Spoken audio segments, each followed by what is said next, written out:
Waktu kita datang memuji dan menyembah Tuhan sama-sama, kita akan mendengarkan firman Tuhan sama-sama. Untuk itu saya mengajak setiap kita untuk kita satukan hati, kita berdoa. Mari kita berdoa Bapak Ibu Saudara. Tuhan, terima kasih untuk hari ini, hari yang telah dijadikan untuk Tuhan. Kami tahu kami ada hari ini hanya untuk memuji dan menyembah Engkau. Terima kasih untuk kekuatan yang terus Engkau berikan lewat Roh-Mu yang kudus, sehingga kami terus dapat memuji, menyembah Engkau. Kami terus dapat beribadah secara online. Kami tahu waktu kami beribadah hari ini pun Tuhan, hadirat Allah nyata dalam hidup kami. Terima kasih Bapa, terima kasih Tuhan Yesus. Kami mau membuka telinga rohani kami membuka hati kami untuk mau mendengarkan apa yang hendak Tuhan sampaikan dalam kehidupan kami. Bahkan dengan bahasa-bahasa yang sederhana, kami dapat mengerti seluruh isi hati Tuhan yang hendak Tuhan sampaikan.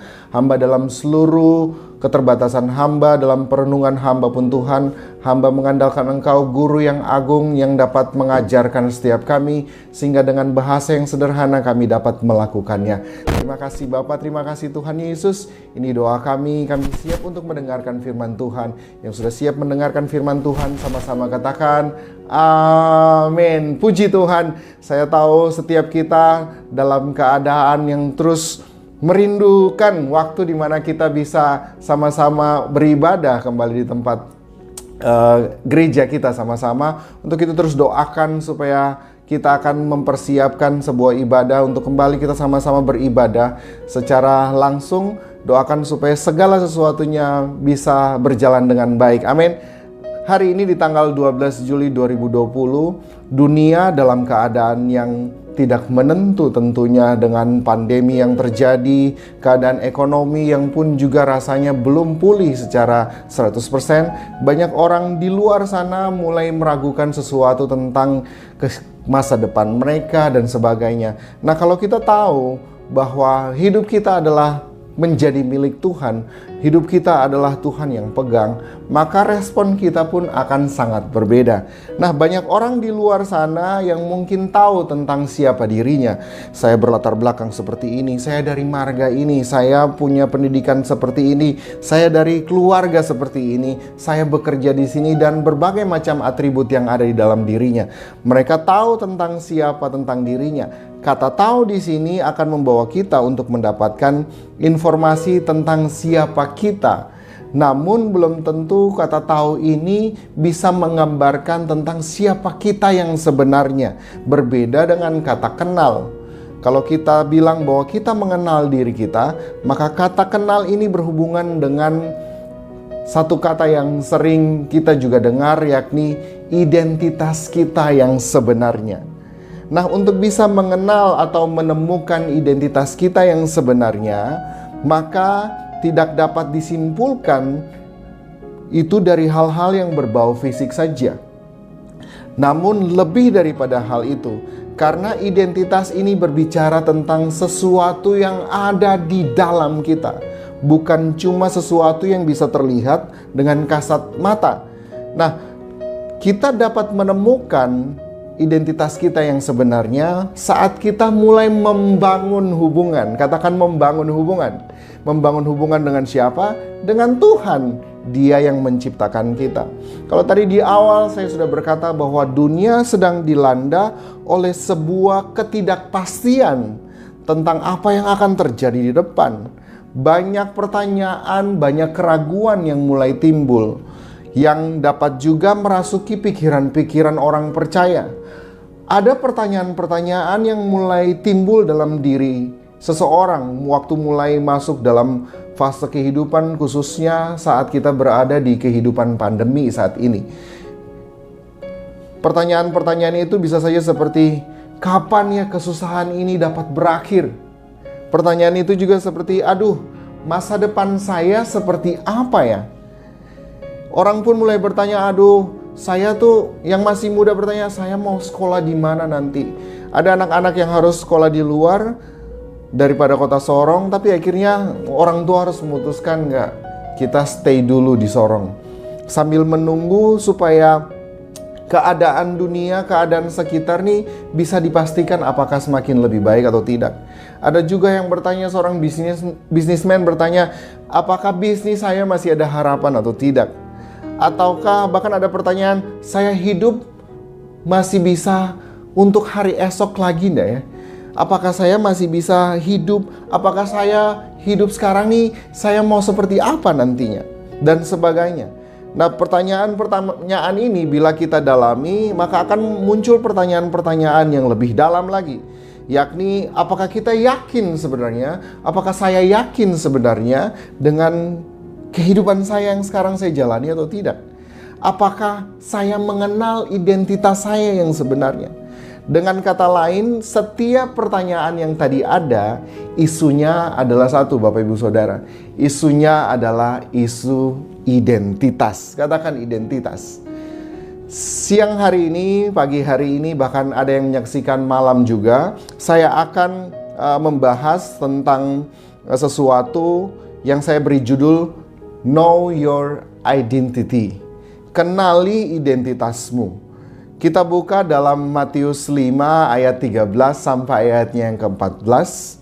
Matius 5 ayatnya yang ke-13 sampai ayatnya yang ke-14. Yang judul perikopnya adalah Garam Dunia dan Terang Dunia. Ayat yang ke-13 berkata, "Kamu adalah garam dunia. Jika garam itu menjadi tawar, dengan apakah ia diasinkan? Tidak ada lagi gunanya selain dibuang dan diinjak orang. Kamu adalah terang dunia. Kota yang terletak di atas gunung tidak mungkin tersembunyi." Katakan amin. Nah, kedua ayat ini tentu sangat familiar bagi setiap kita. Bahkan mungkin sebagian kita mengerti arti dari ayat ini. Namun saat ini saya mau mengajak setiap kita, mari sesaat kita menyimpan dulu pengertian-pengertian yang kita miliki tentang ayat ini. Dan biar kita fokus untuk pengertian baru yang Tuhan akan berikan. Dari minggu sebelumnya saya sudah jelaskan bahwa sesuatu yang baru itu bukan berbicara tentang sesuatu yang baru muncul, enggak. Tapi ada sesuatu yang fresh yang Tuhan mau kasih. Pengertian yang baru yang Tuhan mau kasih. Nah, saya akan menceritakan sedikit latar belakang daripada ayat ini. Kedua ayat ini masuk dalam sesudah Yesus mengajar tentang khotbah di bukit, di mana sebelumnya murid-murid baru saja dipilih. Mereka dipilih untuk dimuridkan sama Yesus. Kemudian latar belakangnya sebelumnya ini adalah awal-awal, mula-mula pelayanan Yesus, di mana sebelumnya kita kalau baca, Yesus dibaptis. Setelah dibaptis, kemudian Yesus dibawa oleh Roh, dicobai di padang gurun. Nah, murid-murid yang datang waktu itu, yang dipilih sama Yesus, mereka datang dengan semua latar belakang yang mereka miliki. Identitas mereka juga masih identitas yang mereka pahami bahwa ya saya cuma seorang nelayan dan sebagainya. Orang-orang ini adalah orang-orang yang tertolak, Bapak Ibu Saudara. Orang-orang yang tidak punya kualitas untuk dimuridkan oleh para rabi saat itu. Nah, Yesus datang sama mereka dan Yesus memberikan identitas yang baru. Identitas yang baru supaya membuka cara berpikir mereka. Mereka dipulihkan ke identitas sebenarnya yang telah Tuhan tentukan. Supaya apa? Supaya mereka siap untuk menjadi murid-murid Kristus. Setiap kita percaya bahwa kita adalah murid Kristus. Untuk itu, setiap kita yang adalah murid Kristus, kita harus memiliki identitas yang baru di dalam Dia. Nah, identitas ini akan menjadi sebuah dasar yang kuat. Katakan dasar. Dasar yang kuat bagi mereka, bagi para murid waktu itu, dan juga bagi kita, untuk kita bisa melangkah ke depan. Karena ada sesuatu yang besar yang akan terjadi di depan. Ada sesuatu yang mungkin saja datang menghantam kehidupan kita. Tapi waktu dasar kita ini kuat, kita bisa terus teguh berdiri. Nah, murid-murid kemudian waktu dalam perjalanannya kita tahu, ini adalah orang-orang yang mampu mengubahkan dunia. Pertanyaannya, identitas apa yang Tuhan berikan? Nah, kita belajar sama-sama. Yang pertama, firman Tuhan berkata dalam Matius 5 ayat yang ke-13 sampai ayatnya yang ke-14, kamu adalah garam dunia. Yang kedua, kamu adalah terang dunia. Apa maksudnya Tuhan bilang bahwa kamu adalah garam dunia? Nah, kita garis bawahi dulu kata kamu adalah. Ini menggambarkan sebuah identitas. You are, kamu adalah. Tuhan memberikan sebuah identitas yang baru untuk mereka. Saat dibilang kamu adalah garam dunia, banyak dari kita langsung bisa melihat sama seperti dengan para murid. Saya membayangkan apa yang murid-murid terima waktu murid-murid mendengar kata bahwa kamu adalah garam dunia. Apa yang mereka pikirkan? Nah, mereka latar belakangnya adalah seorang nelayan. Mereka tentu ngerti bahwa garam itu memberi rasa. Garam memberi rasa. Garam itu dapat dipakai untuk mencegah pembusukan. Dengan kata lain, garam itu ada untuk memberi pengaruh. Tentu ini benar, dan apa yang kita semua pikirkan bahwa oh iya, sebagai garam kita harus memberi pengaruh. Namun mari kita lihat lebih dalam lagi, apakah identitas kita sebagai garam hanya memberi pengaruh aja? Apakah kita adalah orang-orang yang akan memberi pengaruh saja? Pengaruh seperti apa yang akan kita berikan? Mari kita belajar. Yang pertama kita belajar tentang garam. Garam dalam bahasa Yunani memakai kata ini, Bapak Ibu Saudara. Halas. Halas. Nah, kata ini berarti yang pertama punya pengertian rasa atau pengaruh yang baik. Jadi betul, menjadi garam artinya kita harus punya pengaruh.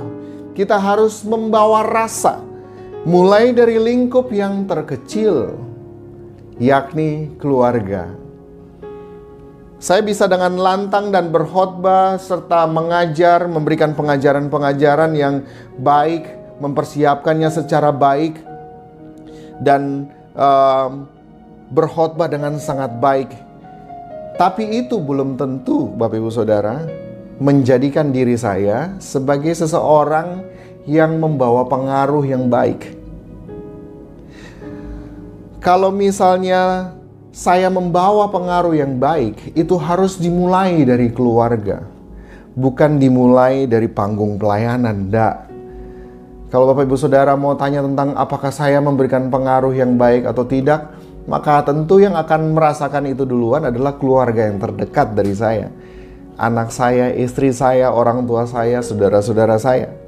So mari kita mulai dari keluarga. Apakah saya sedang memberikan pengaruh yang baik sebagai seorang suami? Apakah saya sedang memberikan pengaruh yang baik sebagai seorang ayah kepada anak-anak saya?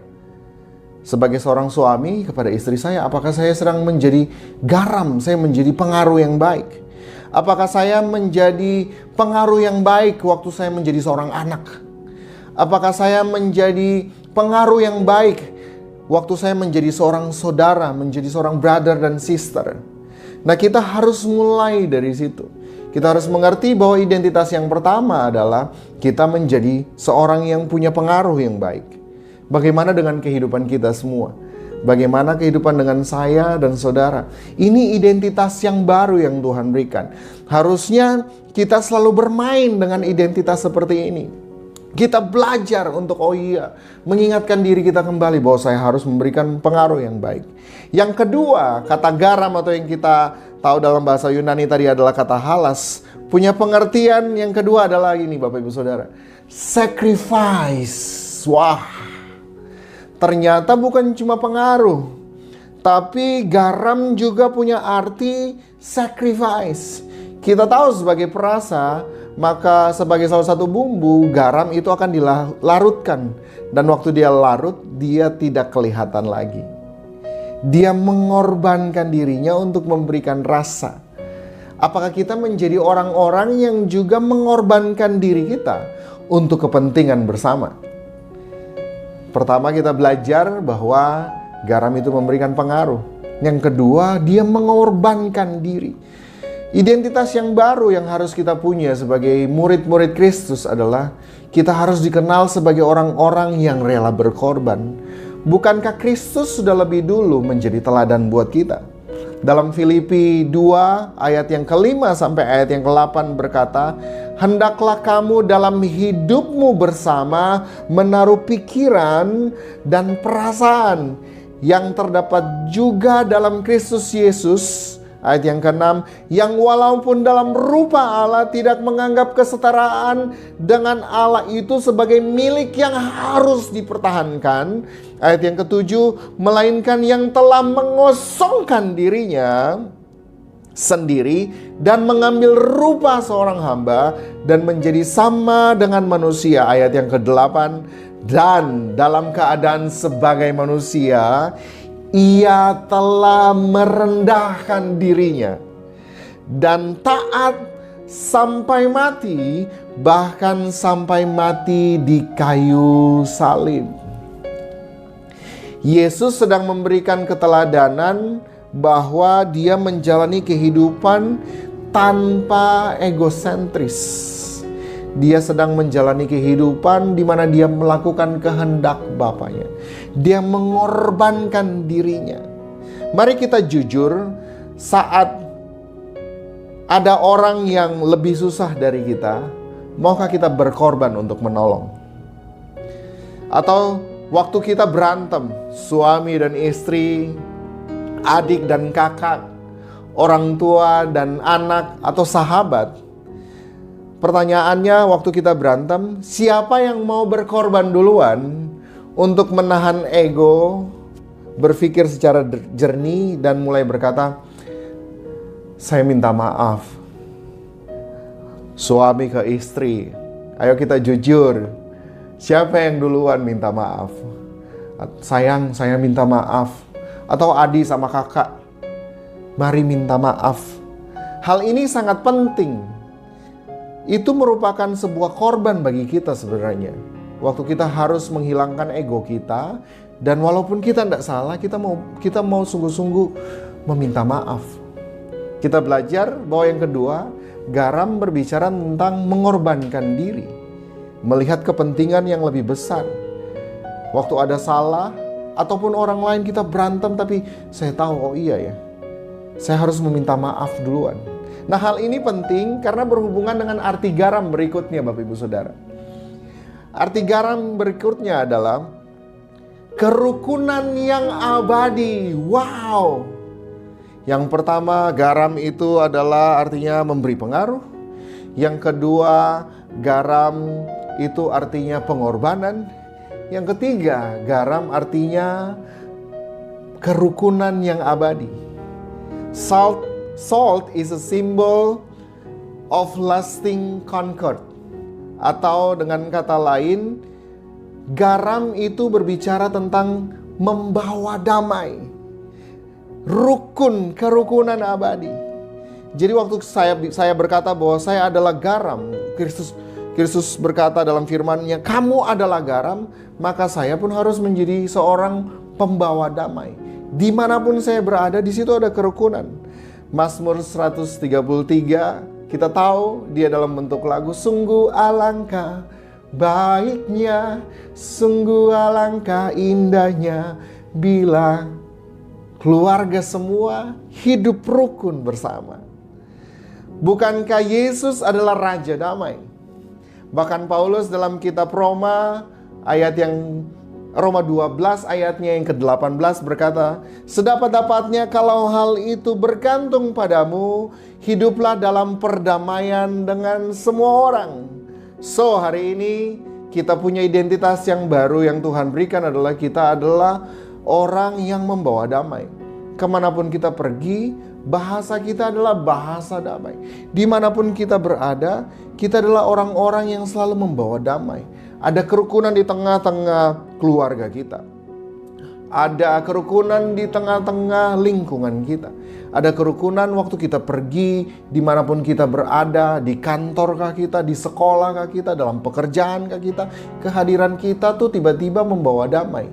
Waktu kita datang, orang langsung bilang, wah, ada sesuatu yang berbeda ya. Jangan-jangan pas kita datang malah mereka, itu udah datang tuh, wow. Kita harus hati-hati di situ. Ingat bahwa kita adalah garam. Kemanapun kita pergi, ada damai sejahtera yang kita bawa. Nah, pengertian berikutnya, kalau kita sudah belajar tadi dengan pengertian di awal bahwa yang pertama, garam itu membawa pengaruh, garam itu berbicara tentang pengorbanan, garam itu berbicara tentang membawa damai. Yang keempat, garam itu pengertiannya adalah wisdom. Halas juga punya pengertian wisdom. Dengan kata lain, Tuhan mau berkata, you are wisdom, you are a wise man. Kita adalah orang-orang yang penuh dengan hikmat. Wah, ini sesuatu yang luar biasa Bapak Ibu Saudara. Identitas baru yang Tuhan katakan buat para muridnya dan buat kita semua. Bahwa harusnya identitas kita yang sebenarnya adalah kita adalah orang-orang yang penuh dengan wisdom, yang penuh dengan hikmat. Kita adalah orang-orang yang berhikmat. Selain itu, halas juga punya pengertian gini, grace. Dengan kata lain, Yesus sedang berkata kepada murid-muridnya dan juga kepada kita, kamulah kasih karunia itu. Wow. Kitalah kasih karunia itu. Karena Kristus ada di dalam kita. Nah, kita belajar sama-sama. Waktu saya berkata saya adalah garam, maka saya adalah orang-orang yang berhikmat. Seorang yang berhikmat akan terlihat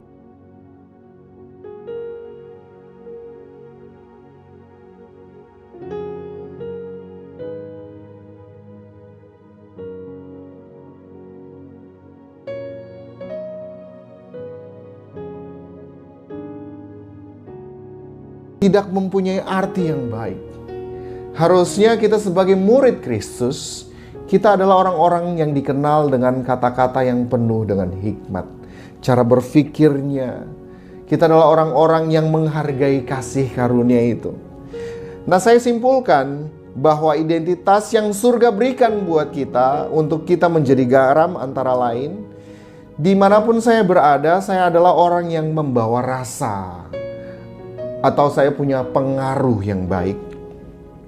Yang kedua, saya adalah seseorang yang suka berkorban. Yang ketiga, saya adalah seseorang yang suka berdamai. Yang keempat, saya adalah orang yang bijaksana. Saya adalah bukti dari kasih karunia itu sendiri. Ada 5 identitas yang Tuhan kasih, yang Tuhan berikan waktu Tuhan berkata, kamu adalah garam. Pengaruh yang baik, suka berkorban, suka berdamai, bijaksana, dan kasih karunia. Ini real identitas kita. Alkitab berkata dalam Matius 5 ayat yang ke-13, kamu adalah garam dunia. Jadi terima identitas yang baru. Namun ayatnya tidak berkata cuma sampai di situ. Ayatnya berkata, Yesus berkata kepada murid-muridnya, jika garam itu menjadi tawar, dengan apakah ia diasinkan? Tidak ada lagi gunanya selain dibuang dan diinjak orang. Identitas kita, 5 identitas kita yang tadi, waktu kita menjadi garam, maka kita membawa pengaruh yang baik. Waktu kita menjadi garam, maka kita menjadi orang yang rela berkorban. Waktu kita menjadi garam, kita adalah orang yang suka berdamai. Waktu kita menjadi garam, kita adalah orang yang bijaksana, orang yang penuh dengan kasih karunia. Semuanya itu bisa menjadi hilang saat kita menjadi tawar. Katakan tawar. Nah, pertanyaannya, apa arti dari tawar sesungguhnya? Kata ini dalam bahasa Yunani punya katanya gini, moraino, yang artinya menjadi bodoh, tidak punya kekuatan. Kata tawar dengan kata lain, waktu kita punya kehidupan yang bodoh, tidak berjalan sesuai dengan kebenaran firman Tuhan, tidak berjalan sesuai dengan identitas yang Tuhan berikan bagi kita, maka kita sebenarnya Alkitab yang berkata loh Bapak Ibu Saudara, bukan saya. Maka kita akan menjadi orang-orang bodoh di mata Tuhan. Saat kita tidak menghidupi identitas kita, maka kehidupan kita yang kita jalanin itu seperti orang bodoh. Kita menjalaninya tanpa kekuatan. Pernahkah Bapak Ibu Saudara merasa bahwa, oh iya ya, Tuhan bilang harus mengampuni, tapi rasanya saya tidak punya kekuatan untuk tidak mengampuni. Saya tidak bisa mengampuni orang itu. Firman Tuhan berkata bahwa kita sebenarnya lagi hidup seperti orang bodoh. Gak punya kekuatan sama sekali. Kita hidup seperti seorang yang tidak punya masa depan. Kalau sudah seperti ini, Bapak Ibu Saudara, kata anak-anak zaman now seperti ini. Kalau sudah kayak begitu kakak, siapa yang bisa help? Siapa yang bisa tolong lagi? Firman Tuhan sendiri berkata bahwa saat menjadi tawar, gak bisa lagi diasinkan. Apa gunanya lagi? Tidak ada guna lagi. Hanya bisa dibuang, diinjak orang. Gak ada harganya. Saya rasa setiap kita juga tidak menginginkan kehidupan seperti ini. Namun terkadang setiap kita, bahkan saya, sering terlihat seperti orang bodoh dalam menjalani kehidupan. Menjadi orang-orang yang tidak membawa pengaruh yang baik. Terkadang kita dalam kehidupan kita sebagai orang percaya, kita pun menjadi orang-orang yang tidak bijaksana dalam mengatur kata-kata kita. Waktu kita sedang emosi, sepertinya kita lupa tentang identitas kita yang sebenarnya. Padahal Tuhan ingatkan bahwa engkau itu pembawa damai. Kemanapun engkau pergi, di situ ada kerukunan. Tapi terkadang banyak orang di luar sana yang kemanapun dia pergi, dia membawa masalah. Mari kita sama-sama kembali bertobat, supaya kita menjalani kehidupan ini jangan seperti orang bodoh. Tapi kita menjalani kehidupan ini dengan identitas sesungguhnya yang Tuhan sudah berikan, menjadi garam. Yang kedua, Bapak Ibu Saudara, selain Tuhan berkata bahwa kamu adalah garam dunia, Tuhan juga berkata dalam ayatnya yang ke-14, Matius 5 ayat yang ke-14, kamu adalah terang dunia. Katakan terang dunia. Kota yang terletak di atas gunung tidak mungkin tersembunyi. Nah, kata terang dalam bahasa Yunani, dia pakai kata ini Bapak Ibu Saudara, phos, yang artinya memiliki cara berpikir yang benar.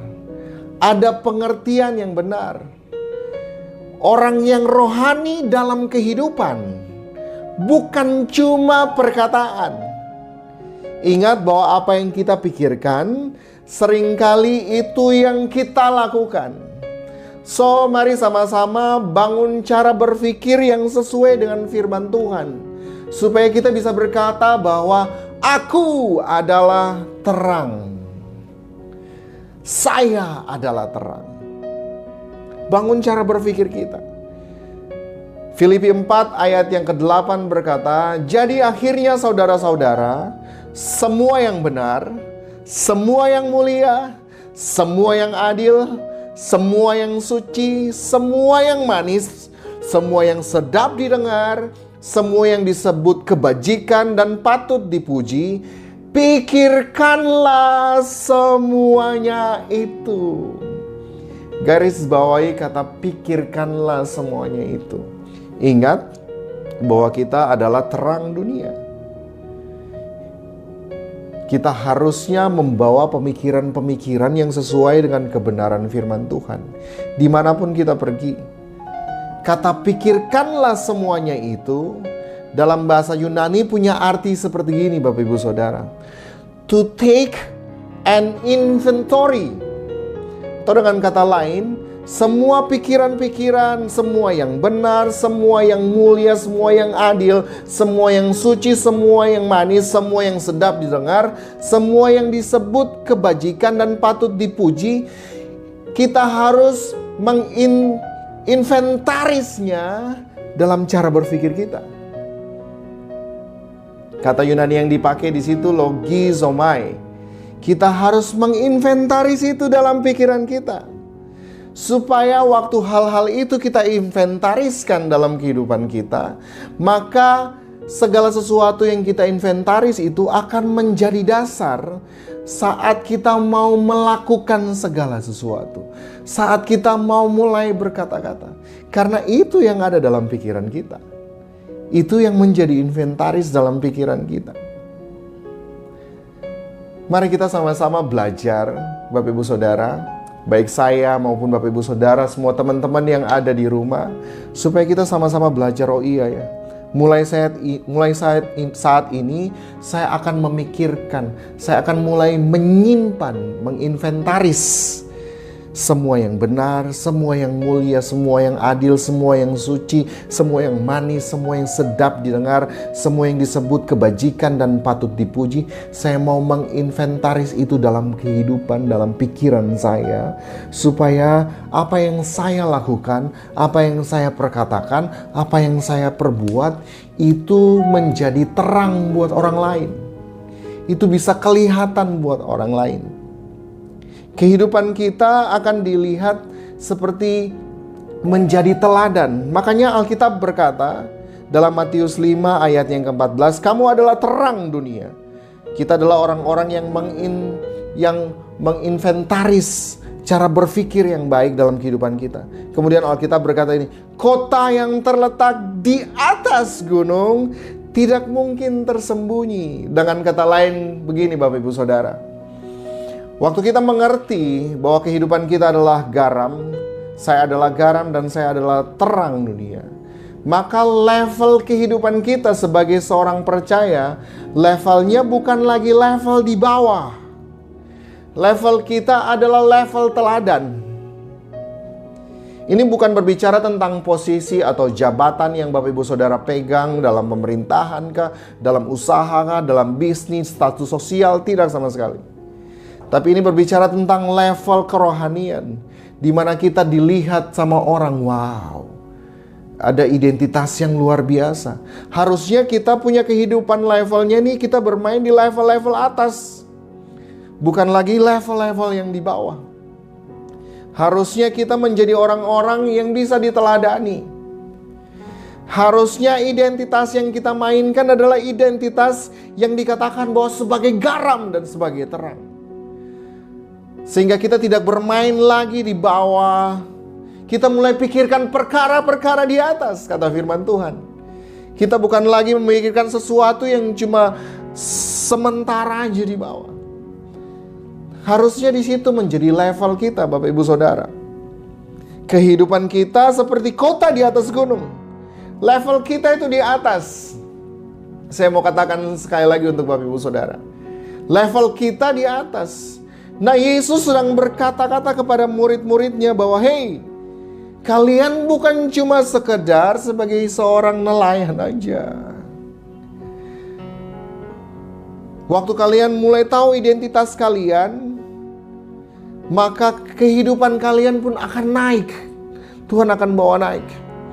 Makanya kita tidak heran kita lihat bahwa murid-murid yang tadinya tidak pernah dikenal sama orang-orang, kemudian berubah menjadi orang-orang yang mengguncangkan dunia. Bahkan lewat cara berpikir mereka sampai hari ini kita bisa mengenal Kristus lewat kehidupan mereka. Mereka menjadi orang-orang yang luar biasa. Kalau itu bisa terjadi dalam kehidupan para murid, maka saya sangat percaya itu pun akan bisa terjadi dalam kehidupan saya dan juga Bapak Ibu Saudara. Kalau itu bisa mereka hidupi sama-sama, waktu mereka menerima identitas itu, mereka mulai berjalan langkah demi langkah dalam identitas mereka itu. Maka saya juga percaya kita pun akan diberikan kekuatan. Karena Roh Kudus itu ada di atas kita. Supaya kita bisa mengerti, kita bisa memahami, kita bisa mengenal diri kita yang sebenarnya. Kita bisa mengetahui identitas kita yang sebenarnya. Bahwa kita adalah garam, kita adalah terang. Kehidupan kita bisa dilihat oleh banyak orang. Dan saya suka dengan kata ini. Kota yang terletak di atas gunung tidak mungkin tersembunyi. Kita tidak main sembunyi-sembunyi sama orang tentang kehidupan kita. Sehingga kita bisa bilang, ya hidup saya, waktu saya pelayanan, waktu saya di mimbar, waktu saya di rumah, harusnya levelnya sama. Saya tidak memainkan dua peran. Tidak mungkin dari satu mata air, sumber mata air, keluar dua rasa yang berbeda. Sebagai orang Kristen, harusnya kita membawa rasa yang sama terus dimanapun kita berada. Saya akan tutup dengan ini, Matius 5 ayat 13 Matius 5 ayat 13 dan 14. Kamu adalah garam dunia. Jika garam itu menjadi tawar, dengan apakah ia diasinkan? Tidak ada lagi gunanya selain dibuang dan diinjak orang. Ayat 14, kamu adalah terang dunia. Kota yang terletak di atas gunung tidak mungkin tersembunyi. Katakan buat saudaramu sebelah kiri kanan, kamu adalah garam dunia. Kamu adalah terang dunia. Kata dunia di sini berkata, punya arti begini, tempat di mana kita berdiri, atau tempat di mana kita berpijak. Dengan kata lain, kita harus jadi garam dan jadi terang dunia dimanapun kita berada, Bapak Ibu Saudara. Kita harus menjadi terang. Itu identitas kita. Kita harus memainkan identitas itu dimanapun kita berada. Ada peribahasa berkata, di mana bumi dipijak, di situ langit dijunjung. Di mana bumi dipijak, di situ langit dijunjung. Bagi dunia ini artinya kemanapun kita berada, kita harus menghormati adat istiadat di tempat di mana kita berada, di tempat dimanapun kita tinggal. Namun bagi kita warga kerajaan Allah, peribahasa ini punya arti yang berbeda. Ingat, dimanapun kita berada, hiduplah dengan membawa identitas kita yang sebenarnya.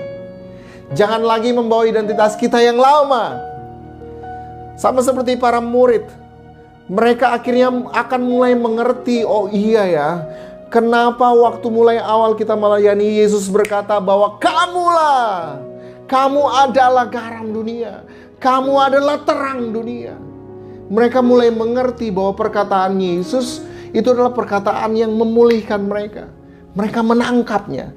Mari kita sama-sama ingat bahwa kemanapun kita pergi, dimanapun kita berada, hiduplah dengan membawa identitas kita yang sebenarnya. Jangan kita membawa identitas kita yang terlihatnya rohani saat kita melakukan acara-acara rohani aja.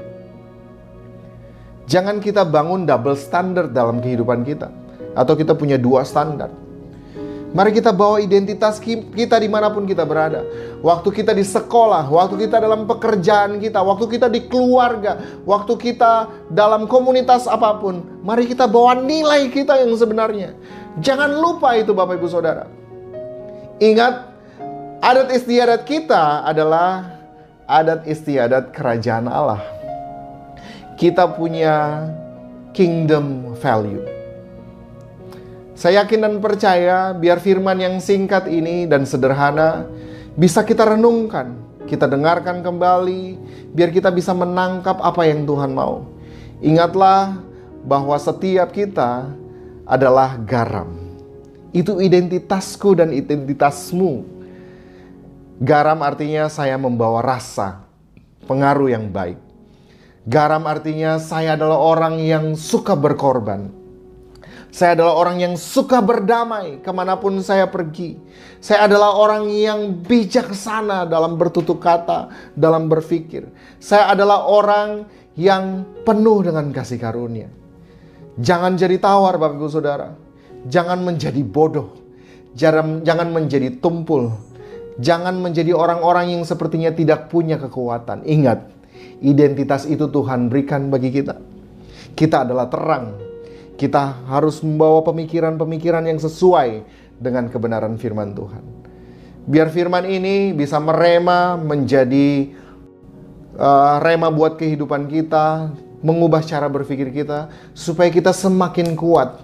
Kita mengerti, oh ya Tuhan, ini identitasku yang Engkau telah berikan. Sehingga dalam masa-masa seperti ini, kita bukannya semakin goncang, tapi kita semakin berakar, bertumbuh semakin Tuhan.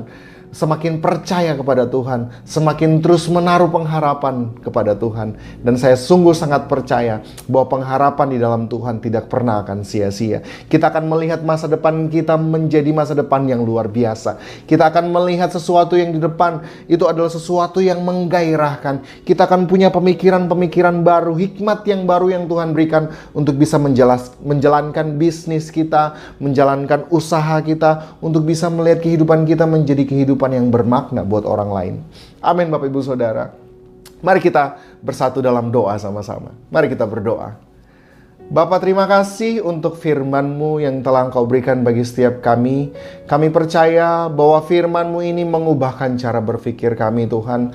Hamba berdoa, Tuhan, di dalam nama Tuhan Yesus, biar Roh-Mu yang kudus Engkau berbicara kepada setiap kami yang mendengarkan hari ini, supaya kami dapat menangkap apa yang Tuhan mau sampaikan lewat firman yang telah disampaikan. Terima kasih Bapa, terima kasih Tuhan Yesus. Hamba berdoa juga Tuhan memberkati seluruh rencana-rencana yang akan kami lakukan, baik secara gereja, keinginan kami untuk bisa dapat berkumpul bersama-sama. Kami percaya tepat pada waktunya di mana Tuhan mengizinkan kami bisa beribadah kembali bersama-sama Tuhan. Hamba pun berdoa Tuhan memberkati setiap jemaat-Mu yang mungkin dalam keadaan susah, kehilangan pengharapan. Biar lewat firman hari ini mereka kembali dikuatkan di dalam nama Tuhan Yesus. Mereka kembali mendapatkan kekuatan dalam Engkau Tuhan. Terima kasih Bapa, terima kasih Tuhan. Hamba berdoa juga untuk setiap kami yang berusaha.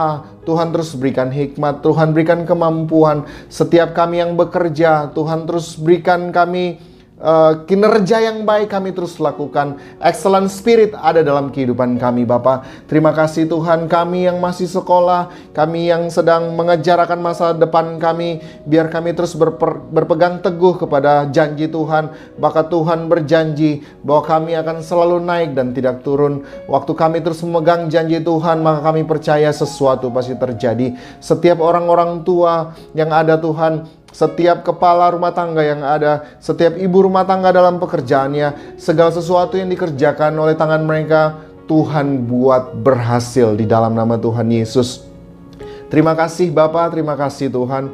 Kami terus berdoa juga untuk bangsa kami Indonesia, untuk kota kami, kota Sorong, untuk pemerintah yang Tuhan percayakan atas kami. Diberkatilah presiden kami Tuhan, wakil presiden, seluruh jajaran yang ada Tuhan, seluruh kabinet yang ada, seluruh pemimpin-pemimpin kami dari pusat sampai di daerah, wali kota di kota Sorong pun Tuhan Engkau berkati di dalam nama Tuhan Yesus. Tuhan Engkau berikan hikmat bagi setiap pemimpin-pemimpin kami yang ada di pemerintahan, sehingga mereka dapat menjalankan segala sesuatu amanah yang Tuhan berikan dengan penuh takut akan Engkau. Dalam kebijakan-kebijakan Tuhan, dalam kebijakan yang akan diambil mengenai dengan pandemi COVID ini pun Tuhan, kami berdoa Tuhan berikan hikmat bagi mereka.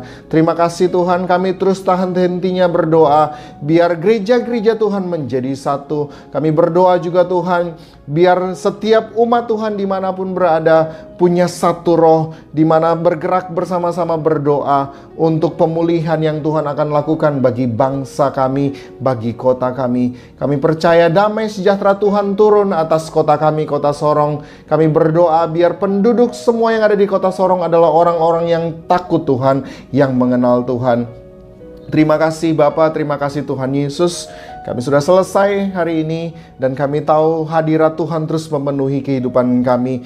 Kami mau selesai dan kami mau menerima berkat daripada Tuhan kami Yesus Kristus. Mari angkat tangan kita sama-sama dan terimalah berkat daripada Tuhan kita. Tuhan memberkati engkau dan melindungi engkau. Tuhan menyinari engkau dengan wajah-Nya dan memberikan engkau kasih karunia. Tuhan Allah menghadapkan wajah-Nya kepadamu dan memberikan engkau damai sejahtera. Terimalah berkat dari Allah Bapa, berkat dari Tuhan kita Yesus Kristus, bahkan persekutuan yang manis dengan Roh Kudus menyertai kehidupan kita, menyertai usaha kita, menyertai segala sesuatu yang kita lakukan. Mulai hari ini sampai Maranatha, kita bertemu kembali dengan Tuhan kita Yesus Kristus di awan-awan yang permai. Yang sudah menerima berkat ini sama-sama katakan amin. Selamat hari Minggu, Tuhan Yesus memberkati. Haleluya.